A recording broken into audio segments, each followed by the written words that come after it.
আসসালামু আলাইকুম দর্শক, আমি পারভেজ লিবিয়া থেকে বলছি। আপনাদের জন্য গত 24 ঘন্টার এনজিও সংস্থা দ্বারা কিছু আপডেট নিয়ে এলাম বিস্তারিত জানার জন্য। যারা আমার ভিডিওটা ইউটিউবে দেখতেছেন, লাইক কমেন্ট শেয়ার করবেন। যারা নতুন, চ্যানেলটা সাবস্ক্রাইব করুন, সঙ্গে থাকবেন। যারা ফেসবুক পেজে আছেন, লাইক কমেন্ট শেয়ার করবেন, ফলো বাটন চালু করে রাখবেন নিত্য নতুন লিবিয়া টুইটারের আপডেট পাওয়ার জন্য। ইউরোপীয় সংস্থা জানালো যে উদ্ধারকারী সংস্থা জাহাজ জিউ ব্রাঞ্চ তারা গতকাল ভূমধ্যসাগর থেকে তারা ৩টি নৌকা থেকে তারা ৩৩৬ জন শরণার্থী উদ্ধার করছে। উদ্ধারকারী সংস্থা জাহাজ জিউ ব্রাঞ্চ এই শরণার্থী লিবিয়ার উপকূল থেকে আসা হয়েছিল। পরে উদ্ধারকারী সংস্থা জাহাজ জিউ ব্রাঞ্চ তারা এই শরণার্থী উদ্ধার করে তাদের শিপে রাখা হয়েছে। এই ৩টি নৌকায় ৩৩৬ জন শরণার্থী ছিল, এটা জানালো ইউরোপীয় সংস্থা। ইউরোপীয় সংস্থা আরও জানালো যে গতকাল উদ্ধারকারী সংস্থা জাহাজ লাইফ সাপোর্টার তারা গতকাল রাতে ভূমধ্যসাগর থেকে তারা ৫৫ জন শরণার্থী উদ্ধার করছে। উদ্ধারকারী সংস্থা জাহাজ লাইফ সাপোর্টার যে তারা গতকাল রাতে ভূমধ্যসাগর থেকে তারা ৫৫ জন শরণার্থী উদ্ধার করছে। উদ্ধারকারী সংস্থা জাহাজ লাইফ সাপোর্টার তারা জানালো। ইউরোপীয় সংস্থা জানালো যে গতকাল ইতালির ক্যানাবিয়া উপকূল থেকে তারা ফাইবারের নৌকা থেকে ৪৭ জন শরণার্থী উদ্ধার করা হয়েছে। যে গতকাল রাতে ক্যানাবিয়া কর্তৃপক্ষ তারা ইতালির ক্যানাবিয়া উপকূল থেকে তারা ৪৭ জন শরণার্থী উদ্ধার করছে, এটা জানালো ক্যানাবিয়া কর্তৃপক্ষ। ইউরোপীয় সংস্থা আরও জানালো যে উদ্ধারকারী সংস্থা জাহাজ সেওয়াস-4 তারা গত ২ দিন আগে ভূমধ্যসাগর থেকে ১০৬ জন শরণার্থী উদ্ধার করছিল। যে তারা ১০৬ জন শরণার্থী নিয়ে তারা গতকাল ইতালির বন্দরে পৌঁছাইছে। এই শরণার্থী নামাইয়া তারা আবারও ভূমধ্যসাগরে চলে আসবে শরণার্থী উদ্ধার করার জন্য। উদ্ধারকারী সংস্থা জাহাজ সেওয়াস-4 এটা তারা জানালো। ইউরোপীয় সংস্থা জানালো যে আবারও ভূমধ্যসাগরে ২৫ জন শরণার্থী বিপদে। যে তারা অ্যালার্ম ফোনের সাহায্যে ইউরোপীয় সংস্থা জানাইছে যে তারা গত ২ দিন ভূমধ্যসাগরে ভাসতে আছে, যে তাদের খাবার শেষ হয়ে গেছে, যে তাদেরকে উদ্ধার প্রয়োজন। ২৫ জন শরণার্থী তারা অ্যালার্ম ফোনের সাহায্যে ইউরোপীয় সংস্থারা জানাইছে। এখন এই নৌকাটা কোন উপকূল থেকে ছেড়ে আসা হয়েছে এটা তারা প্রকাশ করা হয়নি। যে তাদেরকে উদ্ধার না করলে তারা ডুইবা যেতে পারে, এটা জানালো ইউরোপীয় সংস্থা। যে ২৫ জন শরণার্থী এখন বর্তমানে ভূমধ্যসাগরে বিপদে আছে।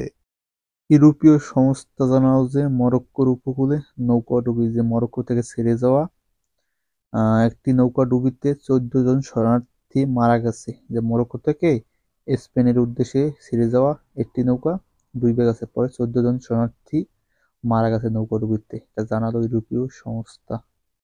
লিবিয়ার কর্তৃপক্ষ জানালো যে আবারও লিবিয়ার উপকূলে নৌকাডুবি, যে লিবিয়ার ত্রিপোলি জোয়ারা উপকূল থেকে ছেড়ে যাওয়া একটি নৌকা যে জোয়ারা উপকূলে ডুবে গেছে। ডুবে যাওয়ার পরে অনেক শরণার্থীকে উদ্ধার করছে লিবিয়ার কর্তৃপক্ষ। এখন কতজন শরণার্থী মারা গেছে আর কতজন শরণার্থী ছিল এই নৌকাটিতে এটা এখনো প্রকাশ করা হয় নাই। তারা জানাইছে যে লিবিয়ার জোয়ারা থেকে ছেড়ে যাওয়া একটি নৌকা লিবিয়ার জোয়ারা উপকূলে ডুবে গেছে, মানে নৌকাটি ছেড়ে যাওয়ার পরে কিছু দূর যাওয়ার পরে নৌকাটি ডুবে গেছে। আপনাদের সে বলে যদি কেউ ভাই এরকম হয় যে লিবিয়ার জোয়ারা থেকে নৌকা ছাড়ার পরে তারা এরকম দুর্ঘটনা হয়েছে, যদি আমার ভিডিও দেখেন তাহলে আপনার কমেন্টে জানাই দেন যে গতকাল তারা এই আপডেটটা দিছে যে এরকম লিবিয়ার জোয়ারা উপকূলে একটা নৌকা ডুবে গেছে। এখন কতজন শরণার্থী মারা গেছে এরকম কোনো আপডেট এখনো আসে নাই। লিবিয়ার কর্তৃপক্ষ আরো জানালো যে গতকাল লিবিয়ার সেনাবাহিনী তারা লিবিয়ার জোয়ারা উপকূল থেকে তারা একটা গেম ঘরে থেকে ৪৮ জন শরণার্থী আটক করছে। যে তারা গতকাল লিবিয়ার সেনাবাহিনী তারা লিবিয়ার জোয়ারা উপকূলে তারা একটা গেম ঘরে থেকে ৪৮ জন শরণার্থী আটক করছে। যে শরণার্থী ইতালি যাওয়ার জন্য তারা গেম ঘরে অপেক্ষা করছিল। পরে লিবিয়ার সেনাবাহিনী তার তথ্য পেয়ে তার ঘটনাস্থলে যায় ৪৮ জন শরণার্থীকে আটক করছে, এটা জানালো লিবিয়ার কর্তৃপক্ষ।